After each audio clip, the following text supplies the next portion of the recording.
So it might be worth answering the question of why should we have friends in the first place? What's the point of having a friendship?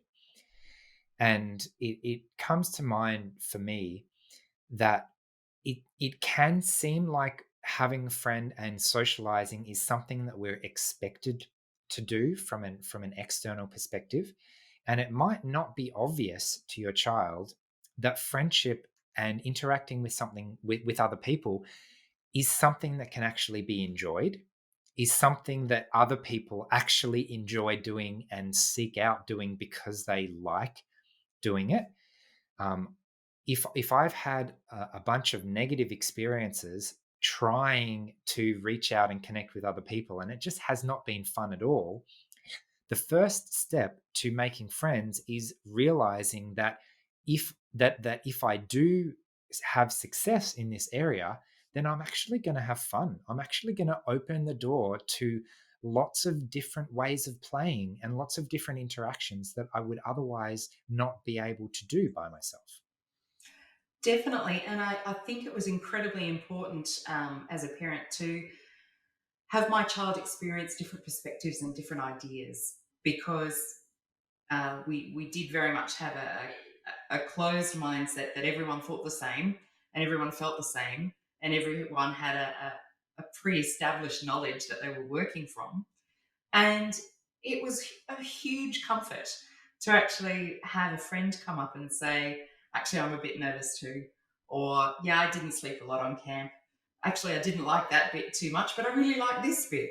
And just sharing a different perspective in a healthy way, in a kind and sensitive and inclusive environment is really rewarding.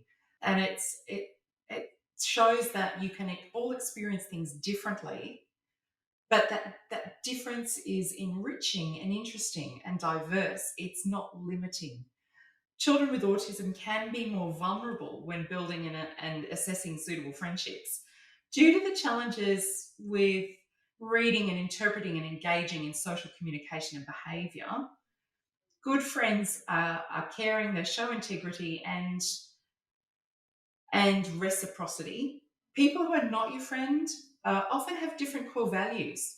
They think differently about what's fair and unfair, what's true, how important truthfulness is, and behave in ways that are unkind or disrespectful or attention seeking or controlling at the expense of your feelings. Maintaining good friendships require kindness and openness and flexibility and effort. A good friend is also somebody who will forgive mistakes, and it doesn't have to be done immediately. In fact, it's very hard to process forgiveness and feelings in a very short time frame. But it is important to process those and look really at a friendship as a whole and say, overall, it's actually a really good friendship, but I made a mistake because I didn't read that situation well, or I didn't understand that boundary. And that's where children can really receive the most support in understanding when to reinvest and maintain a friendship and when it's probably healthier just to let it go. It was also really difficult for me to understand that if someone was angry at me yesterday, they might feel differently towards me today.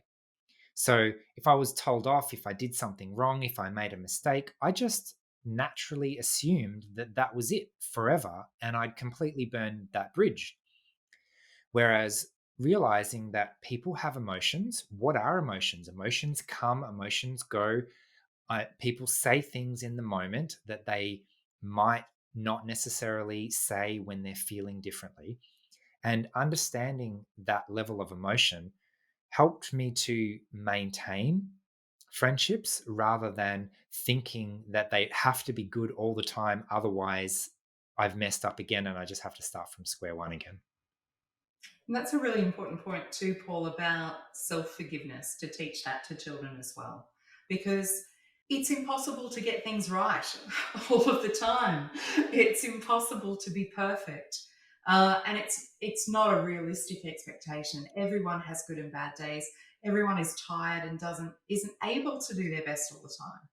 So it's important to be able to forgive yourself for the mistakes that you make, as well as forgiving your friends when they've done something accidentally. And I think that's probably the focus, that the intent wasn't there to devalue or not appreciate you or to reveal sort of private or personal information. It was something that was done without thought or meditation, and it simply went wrong.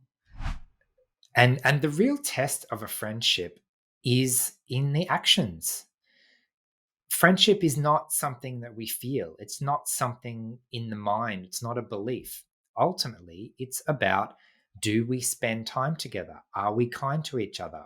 Do we look out for each other? What do we physically do?